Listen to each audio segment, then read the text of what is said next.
Assalamualaikum warahmatullahi wabarakatuh. Nama saya Muhammad Arsya Putra Khairullah dari kelas 11 IPS 3 yang pada kesempatan kali ini akan mencoba mempresentasikan tentang masa pendudukan Jepang.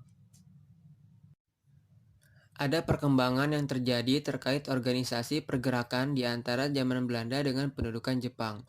Pada zaman Belanda, kebanyakan organisasi pergerakan yang muncul dan berkembang didirikan oleh rakyat Indonesia sendiri. Tetapi pada zaman Jepang, kebanyakan organisasi didirikan oleh pemerintahan Jepang, tentunya dengan tujuan untuk memenuhi segala kebutuhan dan kepentingan Jepang.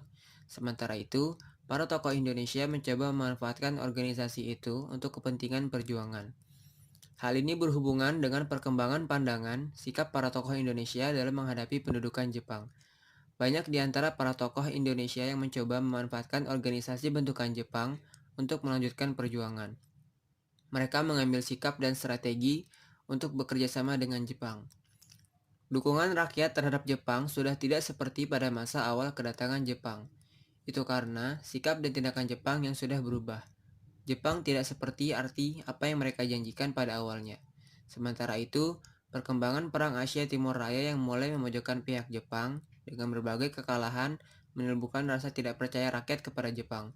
Oleh karena itu, Jepang berinisiatif untuk bekerja sama dengan para tokoh nasionalis Indonesia agar diharapkan mereka mampu untuk membalikan rasa kepercayaan rakyat Indonesia terhadap Jepang itu sendiri. Sebagai contoh adalah organisasi Putra atau kepanjangan dari Pusat Tenaga Rakyat yang dibentuk pada tanggal 16 April 1943. Para tokoh pendiri organisasi Putra yang terdapat pada gambar dimulai dari paling kiri yaitu Insinyur Soekarno, Ki Hajar Dewantara, Muhammad Hatta, dan Kiai Haji Mas Mansur. Mereka lah yang dikenal dengan sebutan empat serangkai. Ini adalah tokoh yang dipercayakan oleh Jepang untuk membentuk sebuah organisasi massa dengan tujuan menggerakkan hati rakyat agar mau mendukung Jepang kembali dalam rangka membantu usaha perangnya. Jepang sendiri memiliki tujuan utama yaitu menggalang dukungan politik dan militer untuk kemenangan perang Jepang menghadapi sekutu. Badan ini berada di bawah pengawasan langsung pihak pemerintah Jepang sehingga membatasi ruang gerak para pemimpin nasional. Meskipun begitu, organisasi Putra mampu berkembang dan telah mempersiapkan mental rakyat menuju kemerdekaan dibandingkan mental untuk membantu usaha perang Jepang. Pada akhirnya, pada tahun 1944, Putra dibubarkan. Selain organisasi Putra, Jepang juga membentuk organisasi lain di bidang kemiliteran yaitu PETA atau Pembela Tanah Air. Organisasi ini merupakan salah satu dari sekian organisasi militer bentukan Jepang yang dibentuk pada tanggal 3 Oktober 1943. Organisasi ini merupakan suatu bentuk tentara sukarela Indonesia yang beranggotakan kurang lebih 37.000 orang di Jawa dan sekitar 20.000 orang di wilayah Sumatera. Lebih dikenal dengan sebutan Gyugun atau prajurit sukarela di wilayah Sumatera.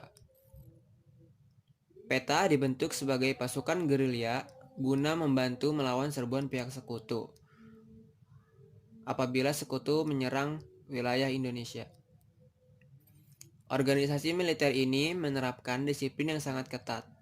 Namun, organisasi militer ini dapat dimanfaatkan dengan baik oleh orang-orang Indonesia yang duduk sebagai petinggi PETA untuk menyebarkan ide-ide nasionalis Indonesia. Karena hal itulah, berdasarkan beberapa sumber, organisasi ini dikabarkan merupakan cikal bakal dari Tentara Nasional Indonesia. Pada akhirnya, organisasi ini dibubarkan pada tanggal 19 Agustus 1945 guna menghilangkan dugaan bahwa kemerdekaan Indonesia diberikan oleh Jepang.